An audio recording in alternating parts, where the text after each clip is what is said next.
Today, we're going to talk about something that completely changed the world. I want you to picture a world without books. It's a quiet world, isn't it? A world where ideas travel at the speed of a person walking.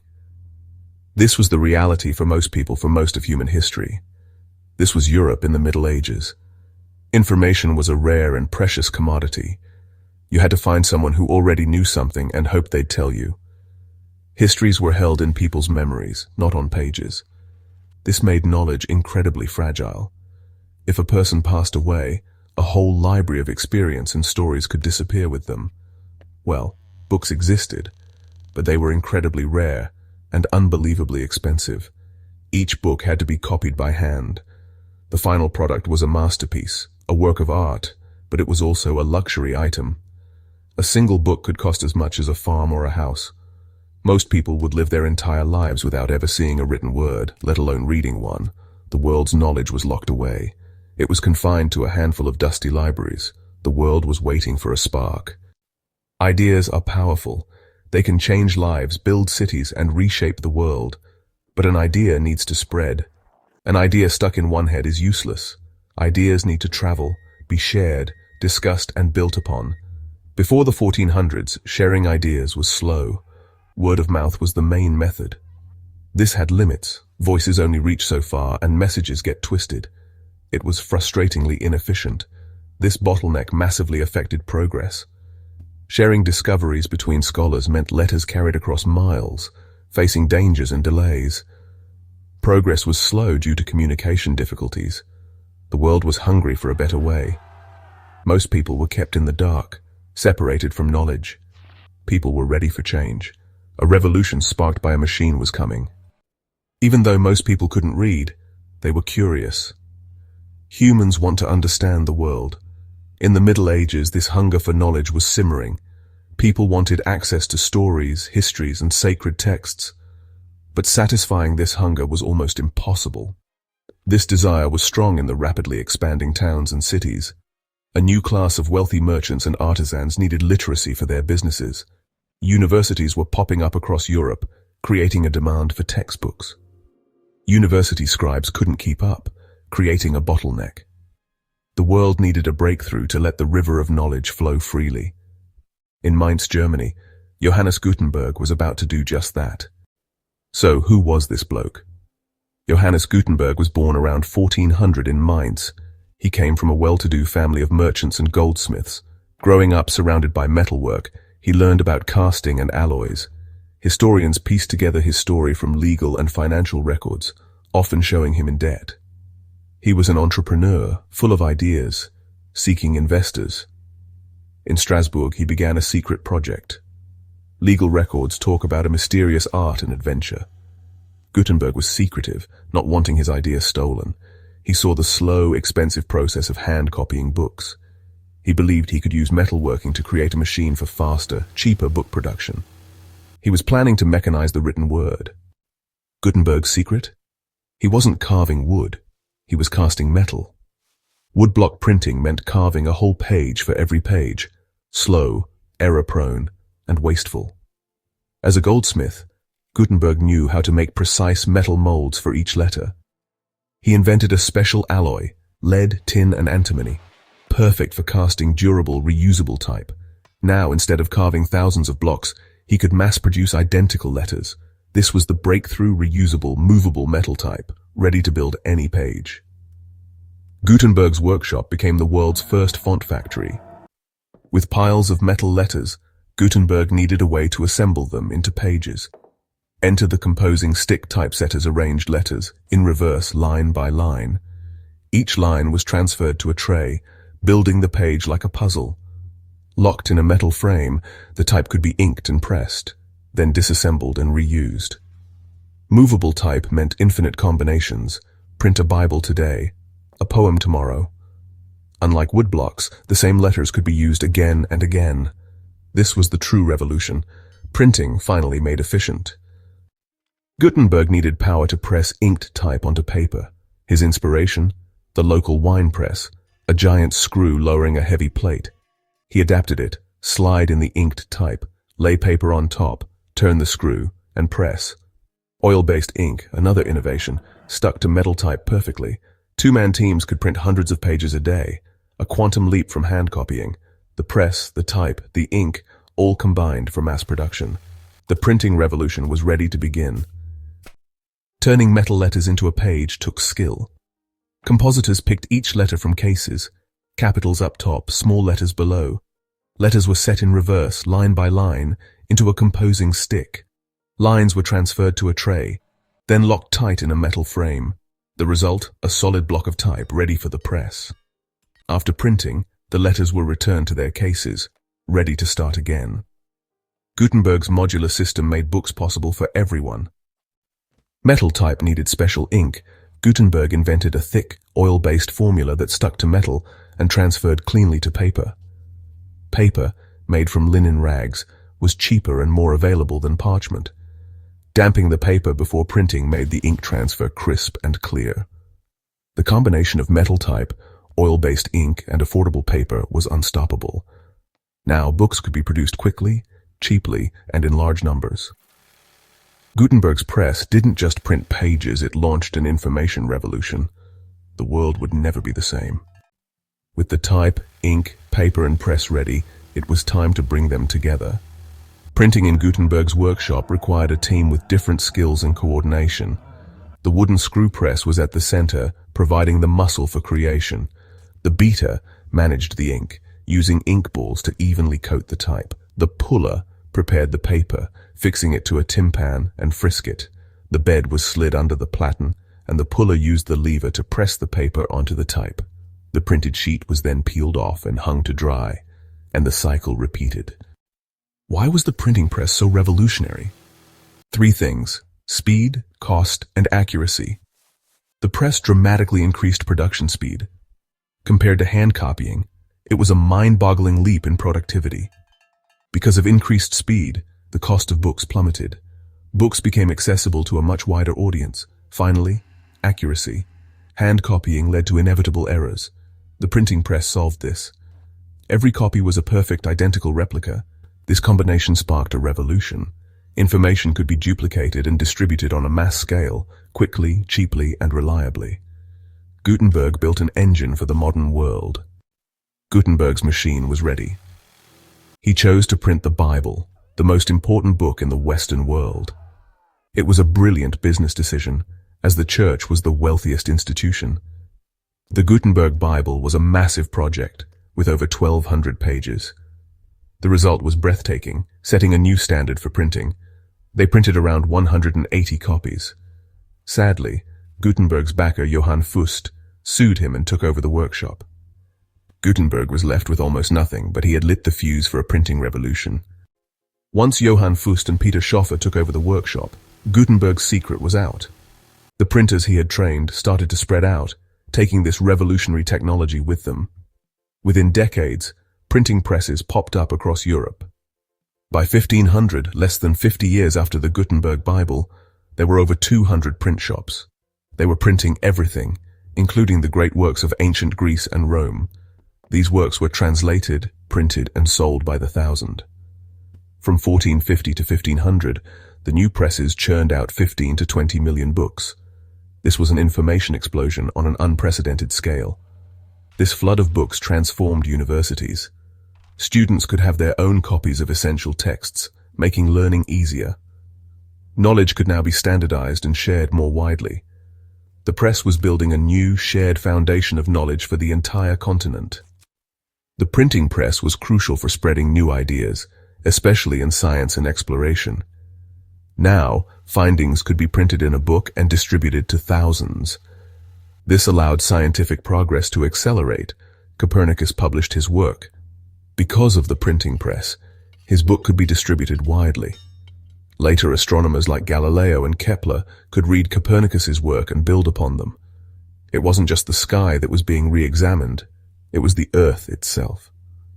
Accurate, mass-produced maps of the New World became available. The world was shrinking and becoming more connected. The printing press armed people with the information they needed to investigate the world for themselves, sparking the scientific revolution. Before the printing press, reading was reserved for a tiny elite, monks, nobles, and scholars. As books became cheaper, a new social phenomenon emerged: the reader. Ordinary people could now own books and learn to read. Literacy rates climbed, and reading became a tool for advancement. This created a market for popular printed material like pamphlets and stories. This popular print culture spread literacy further. Reading became a more private act, encouraging introspection and individual opinions. This rise of a literate public changed society's power dynamics. New ideas spread, bypassing traditional gatekeepers and creating a new public sphere. Right, so we've seen how the printing press unleashed a massive flood of books and ideas across Europe. It created a new, literate public hungry for information.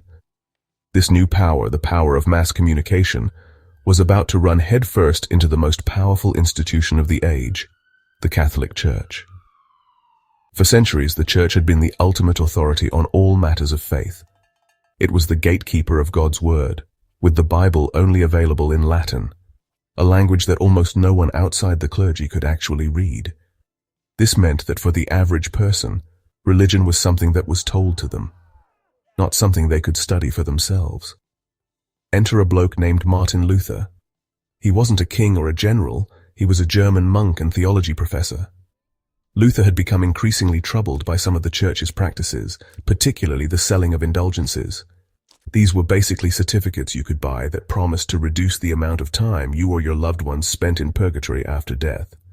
To Luther, this looked a lot like the church was just selling salvation for cash. He felt this practice had no basis in the scriptures and was leading people astray from the true path of faith. He was convinced that salvation came through faith alone, not through buying a piece of paper. So, on October 31st, 1517, Luther decided to do something about it.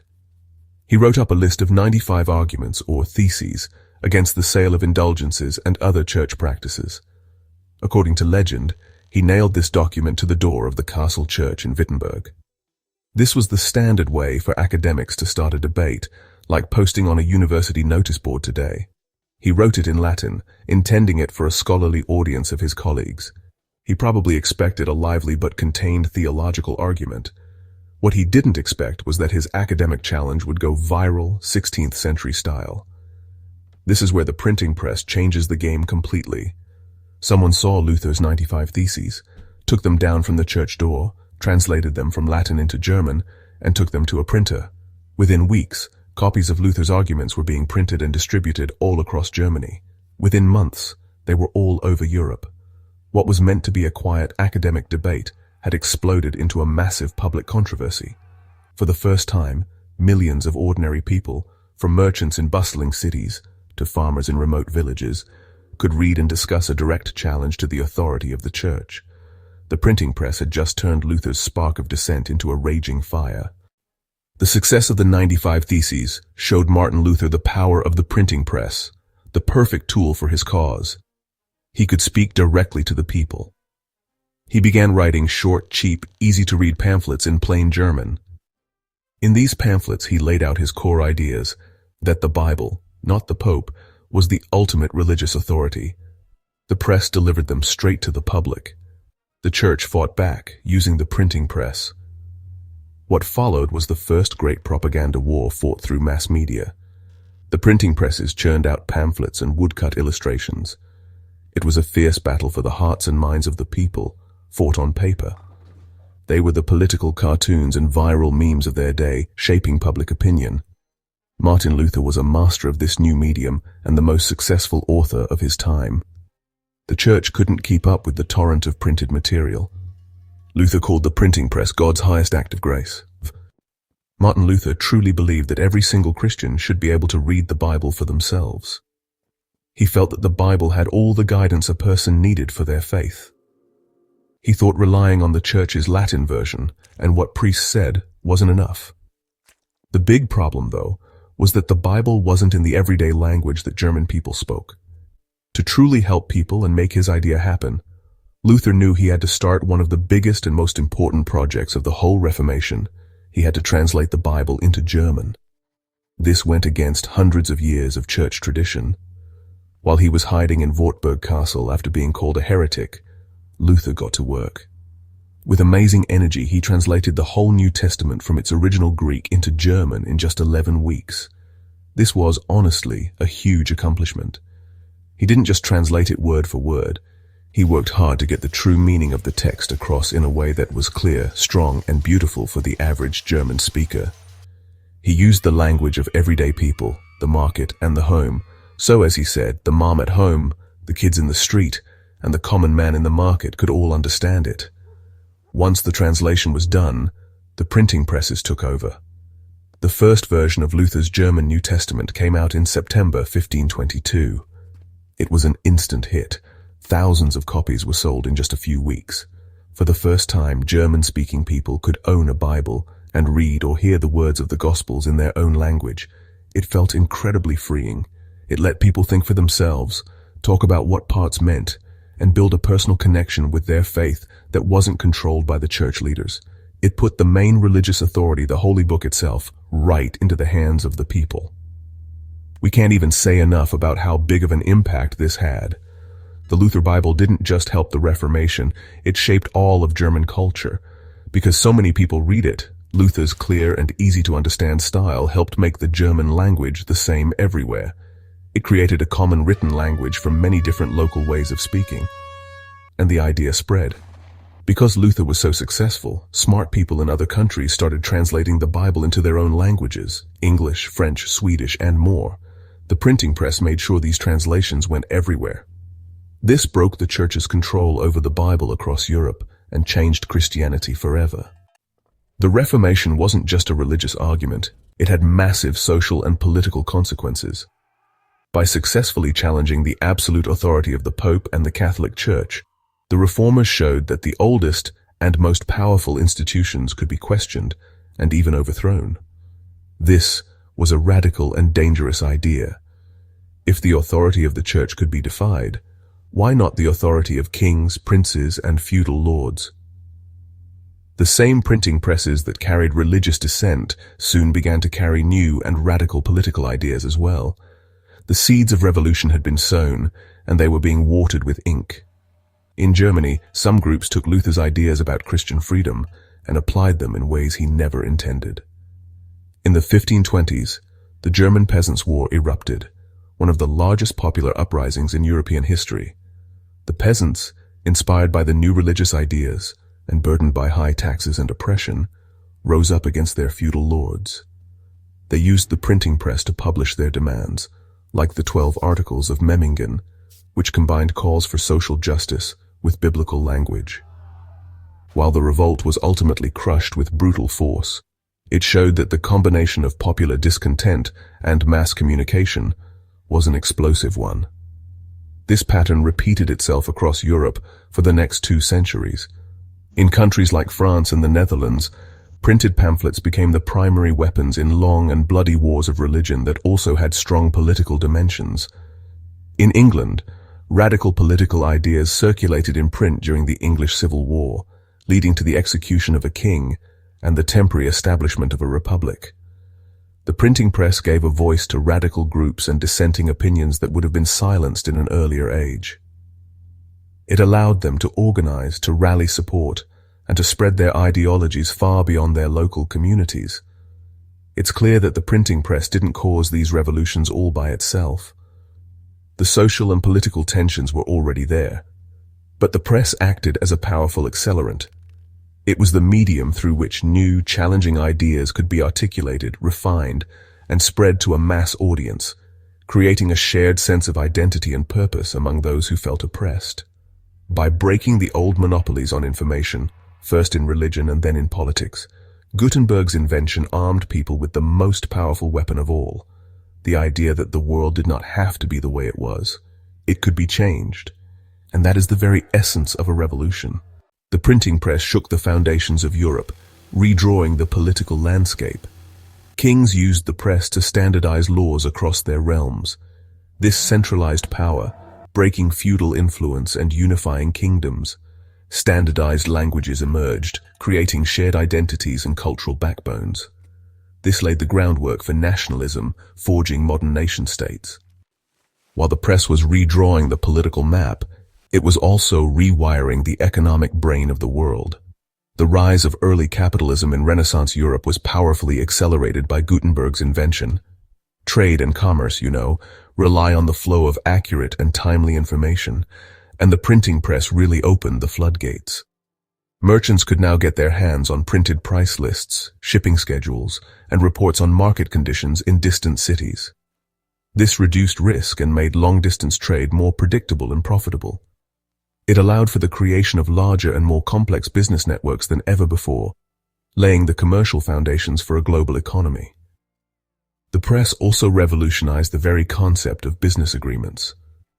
Before print, contracts were often handshake deals or complex handwritten documents that were difficult to replicate and easy to dispute.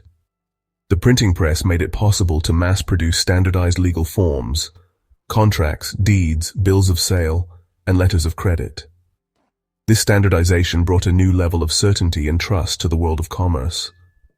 A merchant in Venice could sign a printed contract with a wool producer in England, confident that the document was legally sound and identical to others like it. This legal scaffolding was absolutely essential for the growth of more sophisticated forms of capitalism. Beyond big business, print changed the nature of work itself. The availability of printed how-to manuals spread technical knowledge far and wide. A young apprentice could learn the secrets of their craft, not just from their master, but also from a printed, illustrated book. This helped to standardize techniques and improve the quality of goods across whole industries, from architecture to shipbuilding. Furthermore, the press created entirely new industries. Paper-making, ink manufacturing, type founding, book selling, and, of course, printing itself became major sources of employment, driving urban growth and creating a new class of skilled industrial workers in the growing cities. This new world of commerce and industry also required a new way of thinking about time. The pre-print world largely ran on natural time: sunrise, noon, sunset. But a print shop, like an early factory, needed to run on a schedule. Deadlines had to be met, and workers had to coordinate their actions precisely. This way of thinking, driven by mechanical reproduction, bled out into the wider culture. The mass production of almanacs and calendars helped to standardize the measurement of time for everyone. Life became more organized, more regimented, and more synchronized. The printing press helped to install the ticking clock at the center of modern life, a rhythm required for the industrial capitalism it had helped to create. As European nations built vast colonial empires, they took the printing press with them. The first press in the Americas was in Mexico City in 1539, used by the Spanish to print catechisms and legal documents. The press helped extend an empire of the mind. Colonized peoples eventually seized the press for resistance and liberation. Anti-colonial leaders used newspapers and pamphlets to build support for independence movements. The very tool used to build empires became a weapon to dismantle them. The printing press is a neutral amplifier that democratizes communication. The global legacy of the printing press is the creation of a global conversation and a worldwide network of knowledge. After this journey from Mainz to the globe, what's the takeaway? The printing press wasn't just another invention, it was a catalyst, the spark that reshaped human civilization. It fundamentally changed our relationship with information. Before Gutenberg, knowledge was a liquid, easily spilled. After, knowledge became a solid, a durable building block. Think about the movements that followed. All depended on the mass distribution of ideas. The printing press gave us a new kind of memory. It created a collective, external human memory. This allowed progress to accelerate. Gutenberg's invention created the modern. It was the engine that drove us into the world we recognize today. So is this all just ancient history? Absolutely not. The revolution that Gutenberg started is still echoing all around us today. In fact, we are living through a period of change that is the closest thing we've seen to the original print revolution. The invention of the internet and the digital age is, in many ways, a direct sequel. The same forces are playing out all over again, just on a digital screen instead of a printed page. The legacy of the printing press is coded into the DNA of our world. Every time you read a book, a newspaper, or a website, you are enjoying the fruits of Gutenberg's labor. The very idea that you should be literate, that you have a right to information, is a direct result of the world that the printing press created. He invented a machine for making the modern mind. He sparked a revolution that has never really stopped, and for that, he truly changed the world forever.